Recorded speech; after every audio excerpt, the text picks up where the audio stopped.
शुभ मिश्रा आपके साथ और चलिए करते हैं बुलेटिन की शुरुआत। और सबसे पहले बड़ी खबर मोतिहारी से, जहां घात लगाए अपराधियों ने चाकू गोदकर एयरफोर्स के जवान की हत्या कर दी। घटना संग्रामपुर थाना क्षेत्र के घुसियार बाजार के पास की है। घटना के संबंध में परिजनों ने बताया कि एयरफोर्स आलोक तिवारी घुसियार से अपने घर जा रहे थे और इसी दौरान अज्ञात बदमाशों ने चाकू मारकर वहां से फरार हो निकले। मृत एयरफोर्स के 40वीं विंग के अधिकारी पिछले महीने छुट्टी पर घर आए थे। बताया ये जा रहा है कि मृत आदित्य कुमार का अपने पड़ोसी से जमीन को लेकर विवाद चल रहा था। इनके पत्नी का ऑपरेशन हुआ था 10 दिन पहले। आज ये लोग मोतिहारी से घर गया था, लोग मेरे परिवार के लोग, ये लोग ही मोटरसाइकिल से जा रहे थे घर के गांव के कुछ दूर पहले। मैंने इनका घर जो मधुबनी हुआ तिवारी टोला और घुसियार जो गांव है उसका बॉर्डर है, उसी जगह 3-4 के संख्या में कुछ लोग था, उसी जगह इन पर प्रहार किया गया है। और इस पूरी खबर की अधिक जानकारी के लिए हमारे संवाददाता मुकेश इस वक्त हमारे साथ फोन लाइन पर जुड़ चुके हैं। मुकेश, इस पूरे मामले को लेकर क्या कुछ अपडेट है? क्या प्रशासनिक कार्रवाई किसी तरह की गई? जी, देर रात तक प्रशासनिक कार्रवाई शुरू हुई है और रात में ही पोस्टमार्टम की प्रक्रिया पूरी की गई। शव को मृतक के घर भेज दिया गया है। अब पुलिस अब तक किसी की गिरफ्तारी की नहीं कर सकती है, क्योंकि अपराधी जो थे वे लोग चाकू गोद करके और हत्या करके वो लोग फरार हो गए हैं, जिसकी पहचान हो गई है। बताया जा रहा है कि मृतक के पिता भी साथ में थे और जो अभी तक होश में नहीं आ रहे हैं, क्योंकि उनके सामने ही उनके पुत्र को चाकू मारी गई।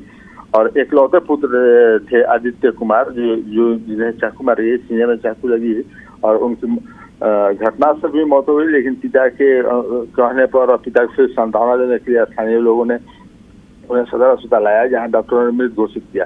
इस बीच पिता को वहां से परिजनों ने और संबंधियों ने हटा दिया, जिसके कारण उससे मेरी बात नहीं हो सकी।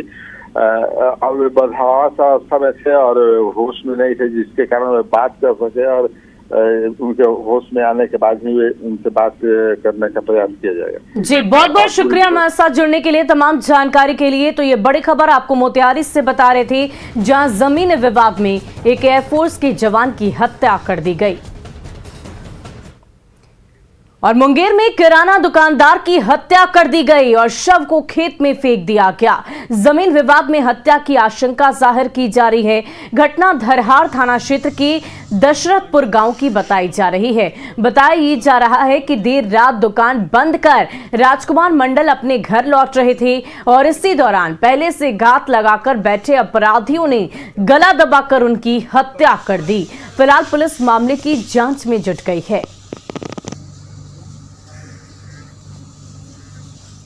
वहीं समस्तीपुर में मछली मारने के विवाद में गोलीबारी की घटना सामने आई है। घटना ताजपुर थाना क्षेत्र की गुनाई बसही की बताई जा रही है। बता दें कि बाइक पर आए 5 से 6 अपराधियों ने घर के पास सुधीर सहनी को गोली मारी। गंभीर हालत में सुधीर को सदर अस्पताल में भर्ती कराया गया, जहां से बेहतर इलाज के लिए पीएमसीएच रेफर किया गया।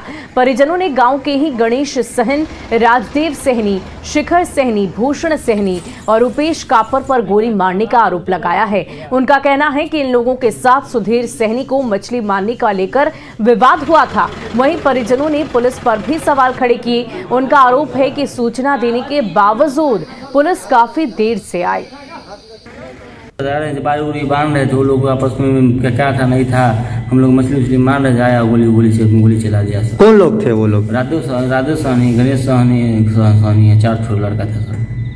और अब अगली खबर बेगूसराय से, जहां बेखौफ अपराधियों ने एक स्वर्ण व्यवसायी को बंधक बनाकर डकैती की घटना को अंजाम दिया।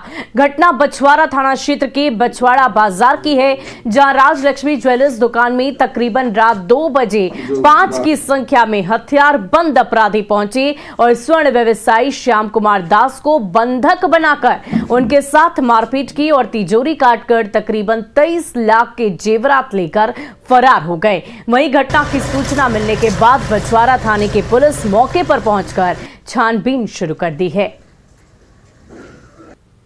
संक्रमण के बीच एक बार फिर जो है अपराधियों ने बड़ी घटना को अंजाम दिया है। अभी हम खड़े हैं बछवाड़ा बाजार में, जहां देर रात अपराधियों ने एक स्वर्ण व्यवसायी के दुकान में, राजलक्ष्मी ज्वेलर्स में जो है घुसकर और बड़ी घटना को अंजाम देते हुए पहले दुकानदार को बंधक बनाया और फिर तकरीबन 22 से 23 लाख के जेवरात लेकर फरार हो गए। ये कहीं ना कहीं पुलिस पर भी एक सवाल खड़ा हो रहा है, क्योंकि ये पॉश इलाका है और भीड़ भाड़ वाला इलाका है। यहाँ अपराधियों के द्वारा बड़ी घटना को अंजाम दिया गया है। यहाँ दुकानदार भी हैं हमारे साथ। गेट तोड़ के अंदर प्रवेश किया है। 5 की संख्या में वो था, सबके हाथ में पिस्टल था और वो ऊपर से मंकी कैप मफलर लगाए हुए था। प्रवेश करने के बाद हमको पिस्टल सटा के और दिखा के कहा जो हल्ला मत करो नहीं तो गोली मार देंगे, और उसके बाद फिर तिजोरी काट के उस तिजोरी से सारा सामान निकाल लिया। रात में करीब वही 1:30-2 बजे के आसपास सोने चांदी की जो दुकान है उसमें पीछे का दरवाज़ा तोड़कर और तिजोरी के पूरा फाड़ कर उसमें जो 22-23 लाख रुपए की जेवर थी वह सारा लेकर चंपत हो गया चोरों ने। किस तरह से, क्या जानकारी मिल पाई है, किस तरह से पहुंचे लोगों की, दुकानदारों के मुंह में कपड़ा ठोकर और गन के नोक पर यह वारदात किया गया है। इस घटना को कितनी की संख्या में अपराधी? 4-5 की संख्या में थे अपराधी। क्या जानकारी मिल पाई है? वही हम सवेरे सोए हुए थे, हमारा भतीजा फोन किया तो हम आए तो यहाँ सबसे उजला देते थे। मतलब कितना का चोरी हुआ वो हम नहीं बता सकते हैं, फिर भी एक आकलन जो है बता रहे हैं जैसे 22-23 लाख रुपया। हम जो हो उतना आइडिया हम लोग नहीं है। क्या नाम है? सोहन कुमार। तो निश्चित रूप से कहा जा सकता है ये एक बड़ी घटना है जिसे अपराधियों ने बीती रात अंजाम दिया है। कहीं न कहीं प्रशासन पे भी सवाल खड़े हो रहे हैं। दुकान देख सकते हैं किस तरह से ये बीच बाजार में दुकान अवस्थित है, लेकिन यहाँ अपराधियों के द्वारा इस घटना को अंजाम दिया गया है। संतोष कुमार, न्यूज़ 18, बेगूसराय। और बगहा में स्वास्थ्य विभाग की बड़ी लापरवाही सामने आई है। प्राथमिक स्वास्थ्य केंद्र हरनाटाड़ में कोरोना गाइडलाइंस की धज्जियां उड़ाते हुए महिलाओं का बंध्याकरण कर उन्हें फर्श पर लिटा दिया गया। बंध्याकरण के बाद महिलाओं को ठंड के मौसम में फर्श पर ही लिटा दिया गया। कड़ाके की ठंड और कोरोना संक्रमण के खतरे के बीच स्वास्थ्य विभाग की लापरवाही देखकर मरीजों के परिजनों ने हंगामा भी किया, लेकिन कोई सुनने वाला नहीं है। दरअसल आदिवासी बहुल इलाके हरनाटाड़ पीएचसी में एक संस्था की ओर से बंध्याकरण शिविर का आयोजन किया गया था, लेकिन मरीजों को बंध्याकरण के बाद भगवान भरोसे छोड़ दिया गया। तस्वीरों में आप देख सकते हैं कैसे मरीजों को जमीन पर लिटा दिया गया है। समस्या ये है कि हम आए अपने पत्नी का ऑपरेशन कराने, और ऑपरेशन में ढुकने के बाद हम पूछे कि ऑपरेशन में से निकलने के बाद कहाँ रखिएगा मरीज को, तो कोई व्यवस्था ही नहीं है यहाँ पर। हम पूछे बेड कहाँ है, तो बेड तो नहीं मिला। लास्ट में एक चटाई ला कर दिए हैं, वहीं पर नीचे बिछा के हम मरीज को सुलाए हैं उसी पर, फर्श पर। हाँ, सुलाए हैं। उसके बाद कोई व्यवस्था भी नहीं है और कोई आदमी भी नहीं है यहाँ पर, कोई गार्ड की हम उसके पास कंप्लेन करें कि हमको क्या समस्या है। तो सब लोग भूइया में प्लास्टरा वैसे ही लोग सुतल बा, कोनो ई लोग के कोनो सहारा नहीं खे, न कोनो के बेड मिलल बा, न कोनो के कुछ भी। वैसे ही लोग बच्चा ले लेके लोग भूइया में बा सुतल। इस बारे में अधिकारियों को अवगत करा दी हैं। और अब सवाल है कि मरीजों को आखिर जमीन पर क्यों सुलाया गया? व्यवस्था किए बगैर ऑपरेशन आखिर क्यों किया गया? जिस तरीके से ये तस्वीरें सामने आई है, इसमें स्वास्थ्य विभाग की लापरवाही स्पष्ट तौर पर देखी जा सकती है। व्यवस्था के बिना ही ऑपरेशन कर दिया गया, लेकिन क्यों? कोरोना के खतरे के बीच लापरवाही आखिर क्यों बरती गई? एक तरफ जहां कोरोना का संक्रमण है, दूसरी तरफ ठंड भी है। ऐसे में मरीजों को जमीन पर आखिर क्यों सुलाया गया? बिना व्यवस्था के इनका ऑपरेशन क्यों किया गया? इस तरह की लापरवाही की तस्वीर अक्सर देखने को मिलती है। और नवादा में स्वास्थ्य विभाग की बड़ी लापरवाही देखने को मिली है। सदर अस्पताल के हेल्थ मैनेजर कोरोना पॉजिटिव होने के बाद भी अस्पताल में सीएस के साथ घूमते नजर आए। नवादा सदर अस्पताल के ऑक्सीजन प्लांट का निरीक्षण के दौरान वो सीएस और दूसरे कर्मचारियों के साथ नजर आए। हालांकि मीडिया का कैमरा देखकर वो दौड़कर कोरोना वार्ड में चले गए। बता दें कि हेल्थ मैनेजर शैलेश कुमार की आरटीपीसीआर रिपोर्ट 4 जनवरी को ही पॉजिटिव आई थी, जिसके बाद उन्हें कोरोना वार्ड में आइसोलेट किया गया था। जब इस बारे में सिविल सर्जन से सवाल किया गया तो उन्होंने गोलमोल जवाब दिया।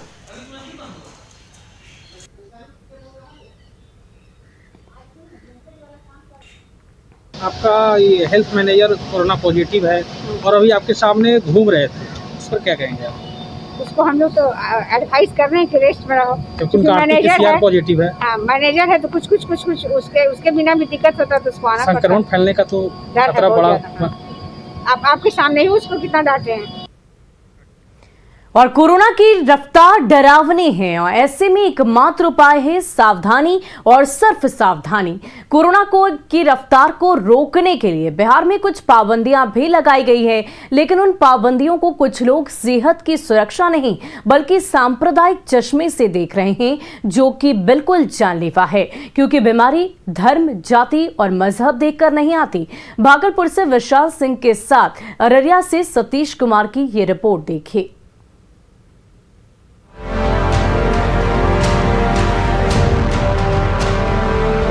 चुनौतियां जितनी बड़ी होती हैं, हौसला उतना ही महत्वपूर्ण होता है और लड़ाई जितनी कठिन हो, अस्त्र शस्त्र उतने ही जरूरी हो जाते हैं। यकीनन सावधानी ही कोरोना के खतरे से बचने का सबसे बड़ा शस्त्र है, लेकिन बिहार के ग्रामीण इलाकों के बाजार हाटों में लोग अब भी लापरवाह बने हुए हैं। तस्वीरों में आप देख सकते हैं कैसे लोग बिना मास्क के खुलेआम बाजारों में घूम रहे हैं। किसी के चेहरे पर मास्क नहीं है। मास्क नहीं लगाने के इनके तर्क सुनेंगे तो आप भी माथा ठोक लेंगे। मास्क लगाएंगे सर, जब लॉकडाउन लग जाएगा ना यहाँ तब मास्क लगाएंगे। अच्छा, गांव में लॉकडाउन नहीं है? गांव में लॉकडाउन नहीं है। कोरोना है? कोई कोरोना नहीं है। देहात में क्या बोल रहे थे? देहात में कोई कोरोना देहात में कोरोना नहीं है? नहीं है, तो इसलिए मास्क नहीं लगा रहे? हाँ, नहीं लगाए हैं। तो कितने रोज यहाँ पे पहुँचते हैं आप लोग खरीदारी? हाँ, रोज रोज। हमको क्या बोल रहे हैं, सभी नहीं लगाते तो हम भी नहीं लगाते हैं। सब कोई नहीं लगाता है तो आप भी नहीं लगाते? एगो से क्या होगा, पूरे दिन लगाएगा तब नहीं तो होगा। अब आप कोरोना के खतरे के बीच अररिया के राजोखर घाट की तस्वीर देखिए। यहाँ भी कमोवेश लापरवाही वाली तस्वीर ही दिखी। जब हमने लापरवाही को लेकर इनसे सवाल किया तो कई लोग ऐसे मिले जो कोरोना को बीमारी नहीं बल्कि सांप्रदायिक चश्मे से देख रहे थे। जरा सुनिए सख्ती के पीछे इनका बेफजूल तर्क। आप लोग का त्योहार आता है तो आप लोग का लॉकडाउन छूट जाता है, जब हम लोग का आता है तो आप लोग मुहर्रम नहीं देते मनाने के लिए, नहीं तो ईद का नमाज देते हैं पढ़ने के लिए, नहीं तो बकरीद का नमाज देते हैं पढ़ने के लिए। इस तरह क्यों करते हैं आप लोग? आपको क्या लगता है कि जानबूझ के किया जा रहा है? नहीं, आप लोग के जानबूझ के जाता है। नहीं, हम आप लोग का जो होली आता है, त्योहार आता है, आप लोग के जानबूझ के जाता है। मतलब आपका कहना है कि होली के वक्त जो है तो आप लोग का लॉकडाउन खत्म हो जाता है। होता है। नहीं, कहाँ देखे हम लोग ये स्थिति, कहाँ देखे हैं हम लोग को? में नमाज पढ़ने तक के लिए गाँव में वहाँ सबको संविधान दिया जाता है, हम लोग के में होता है, आप लोग के में देखे अभी तक हम लोग कहाँ देखे? ये तो मास्क पहन लेकर तो बाल का जा भी है, बाल चढ़ता है, जा भी लगा देता है, खेत में हल जोतता है, वही हाल जोतला है। हम लोग आज तक जा भी नहीं लगाए तो कहाँ बीमारी पकड़ा, कहाँ कुछ हुआ? आज 10 साल से लड़ रहे हैं, कोरोना कुछ नहीं होता है, कुछ नहीं होता है कोरोना हम लोग की स्थिति, कुछ नहीं। एक ऊपर वाला जो करेगा वही होगा। ये सांप्रदायिक सोच सांसों पर भारी पड़ सकती है। दूसरी लहर का कहर शायद ये लोग भूल गए, जब लाखों लोगों को कोरोना ने अपनी चपेट में ले लिया था। ये वक्त धर्म, जाति, मजहब देखने का नहीं बल्कि सावधानी बरतने का है, लिहाजा सख्ती को सफल बनाएं। भागलपुर से विशाल सिंह के साथ अररिया से सतीश कुमार की रिपोर्ट।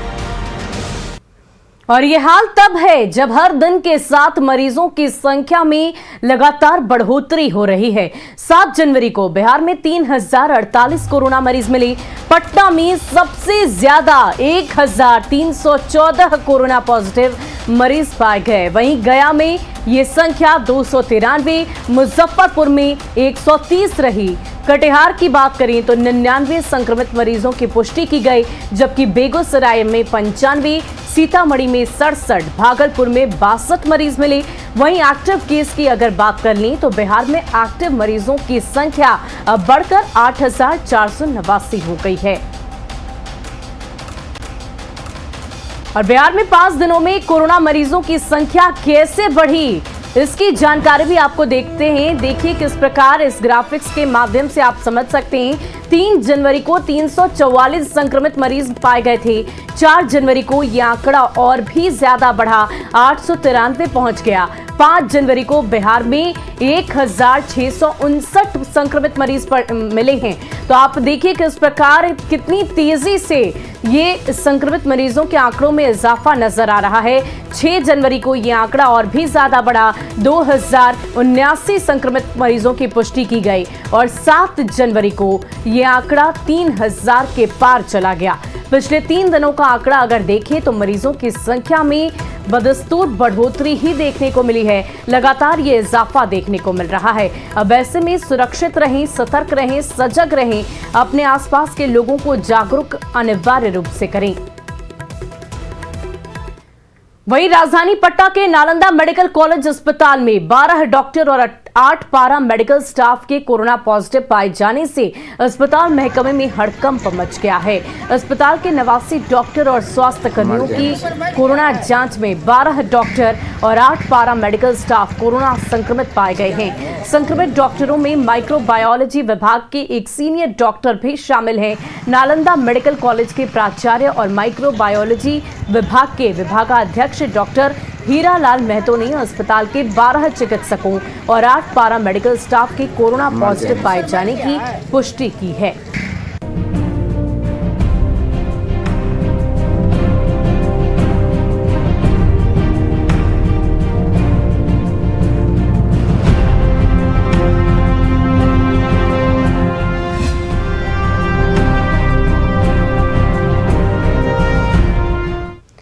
और अब बात सर्दी के सितम की। बक्सर में सर्द हवाओं से लोग परेशान हैं। ठंड हवाओं के कारण सिरहन बढ़ रही है। सलम बस्ती में रहने वाले लोग ठंड के कारण ज्यादा परेशान हैं। खत्म हो जाता, देखिए लकड़ी देख लीजिए सर, यही सब हम लोग को मिल रहा है। किसी का शायद धुआं के भी न बढ़ रहा है, जल रहा है और उन्हें लकड़ी नहीं खे सर। और फिलहाल के इस बुलेटिन में इतना ही। मुझे दीजिए इजाजत। न्यूज़ 18 बिहार झारखंड पर खबरों का सिलसिला लगातार जारी रहेगा।